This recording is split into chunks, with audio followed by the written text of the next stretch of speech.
కొట్టినట్టు 2 గంటలు ఎప్పుడైపోద్దా, 2 గంటలు కరెక్ట్గా భోగెయ్యాలి అని కళ్ళల్లో ఒత్తులేసుకొని మరీ నైట్ అంతా మేల్కొని వెయిట్ చేశాను.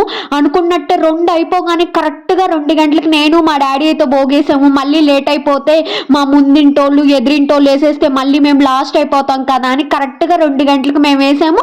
మేము వేసిన తర్వాత మా పక్కింటోళ్ళు మా ఎదురింటోళ్ళు అయితే వేసారు భోగితో పాటు దోమలు కూడా సరదా తీర్చేస్తున్నాయి. మా సైడ్ అయితే దోమలు ఎక్కువగా ఉన్నాయి. దోమలు అయితే మనుషుల మీద నాట్యం ఆడుతున్నాయి. ఇదిగో కనిపిస్తుంది కదా, కర్రే నా ఆయుధము.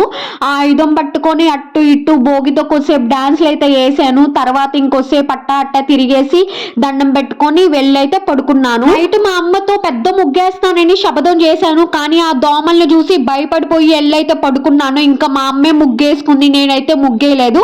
అవును, మా సైడ్ మేమైతే 2 గంటలకి 2:30కి భోగేస్తాము. మీరు ఎన్ని గంటలకి వేస్తారో కమెంట్ చేసేసేయండి. అందరికీ హ్యాపీ భోగి.